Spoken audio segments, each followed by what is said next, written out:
Hey everybody, it's Cindy here. And last week, at the end of the week, we were talking about self-love, and I asked you to choose a number between 0 to 10 based, about how you feel about yourself. And what I really want to see is y'all loving yourselves at least like up in the 8, 9, 10 range, okay? So if you're any lower than that, I want you to ask yourself how you can move from the number that you're at up to the next number.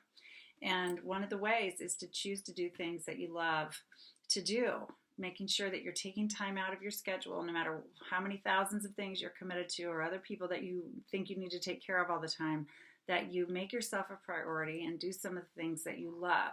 And I hope you have, over this past weekend, done something nice for yourself.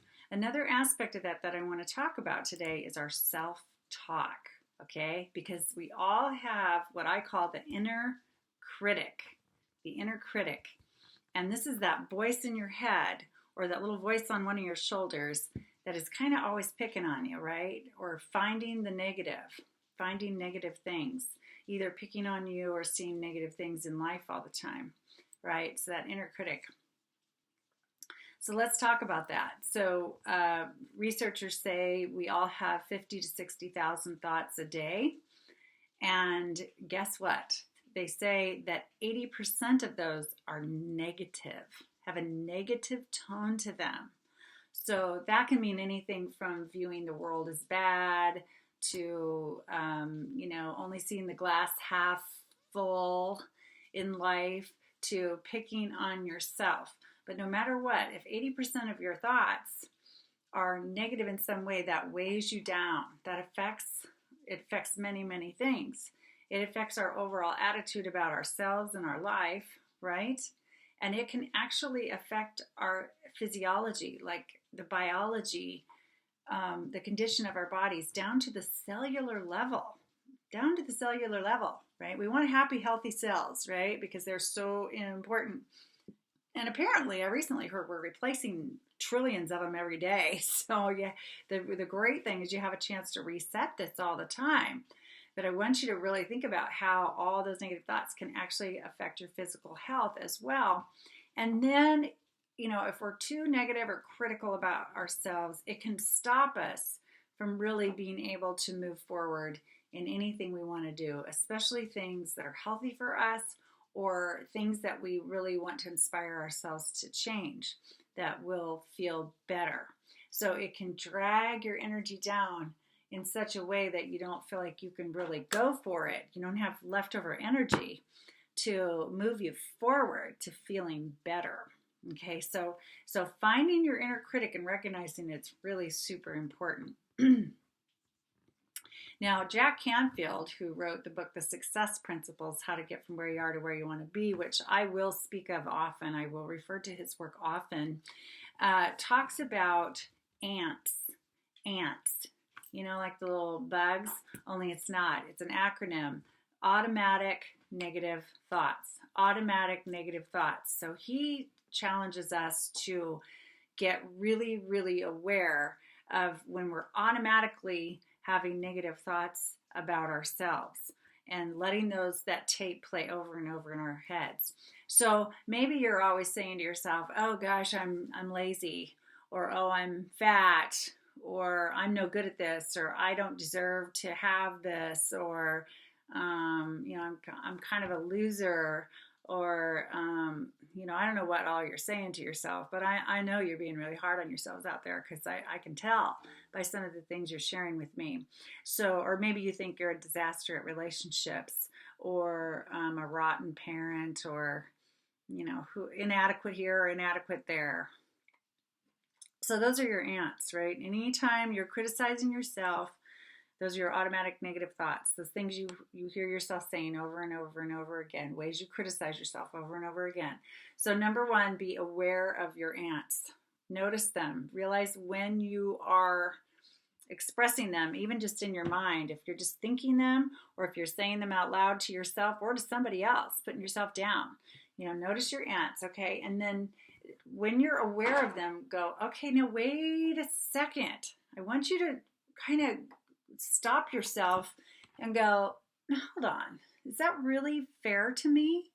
is that actually fair to me? So I kind of want you to talk back to yourself and go, wait a minute, hey, inner critic, what are you, is it really fair that you're saying these things to me right now? Do I deserve that kind of talk inside my own head?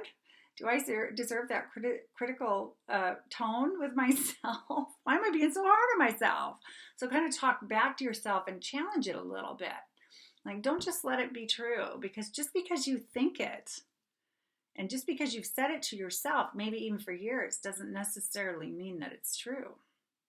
It just means it's a tape you're playing in your head, and there may not be any validity to it at all. Okay, we'll talk about if there is validity to it in just a minute. But anyway, kind of talk back to yourself. And then I want you to replace the thought with something else. So let's say you don't like yourself that much, like you don't like your body that much or something.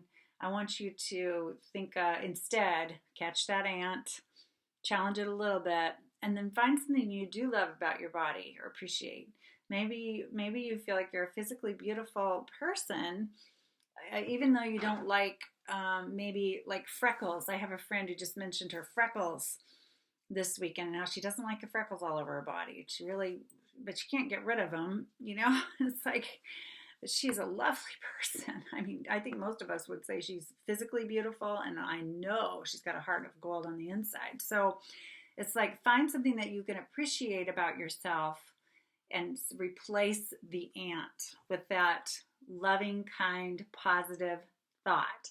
So finding something to appreciate about yourself, finding something you do like or love about yourself, and replacing the other thought with it. And learning to talk back to yourself when you're being unfair.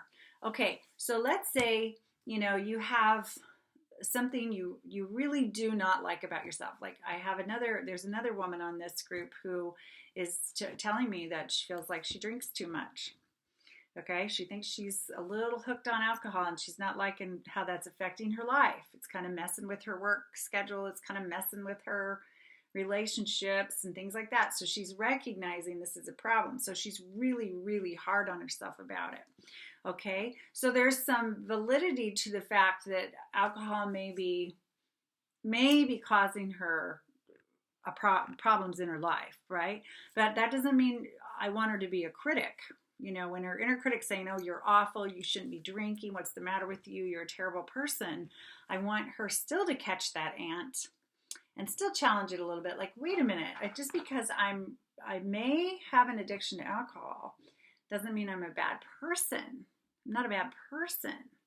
And it doesn't mean I'm an unwise person. It may mean I have an addiction or a dependency, but it doesn't mean I'm a bad person, right? So she could find, I'm actually a really great person. I'm very responsible when I'm not drinking and whatever. She can replace it with other thoughts. And at the same time, take the validity of the situation, that maybe there's a problem with alcohol here, and turn it into an opportunity, an improvement opportunity. Jack Canfield talks about turning all our criticisms, our self-criticisms, into improvement opportunities. So if you truly don't like something about yourself, like maybe you swear like a sailor, those swear words just roll off your tongue no matter where you are, and you think, oh, I don't really like that mouth I have. Look at it as, instead of just putting yourself down, turn it into an improvement opportunity and start catching yourself and replacing that behavior with something else. Okay?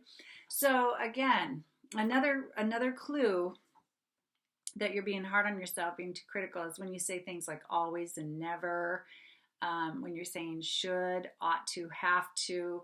Those kind of words are sort of a definitive language, and like saying, oh, I always spend too much money. I always spend more money than I've got. Okay, well, and maybe I'm just stupid about money. Okay, criticism.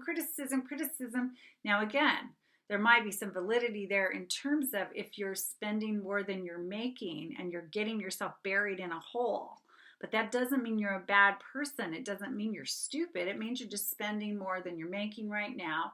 And you have an opportunity to make wiser choices. So you see how this is different? You see? Because if you keep badgering yourself about these things you don't like, and you just keep staying in the negative and criticizing yourself, then you will not change. You won't change anything because you won't have any energy that's positive to strengthen you to start turning a corner with anything in your life that needs to shift. But if you start treating yourself like a great person and you start believing in yourself more and telling yourself, I am a winner. I can master my finances. I can manage my addiction. I can choose a healthy lifestyle. I can do this. I can do that. If you start talking to yourself like that and you see your strengths and you appreciate who you are, then you can take any one of these improvement opportunities and start moving forward with them. So anyway, please share with the group anything you're willing to about your own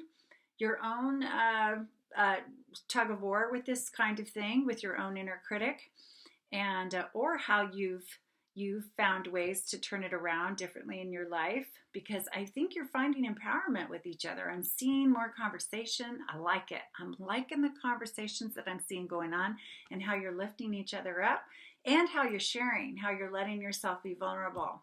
And just really want to welcome more of that. And if you'd like to schedule a breakthrough coaching call with me to start addressing some of these issues and getting really clear about them, I'm also available for that. So send me a note or a private message on Messenger and say, hey, can I have a call? Because I'm ready. I'm ready to talk more about this with you, Cindy. So anyway, that's my thoughts for today. I wish you all the best. Much love to you, and I will talk to you again soon. Bye-bye.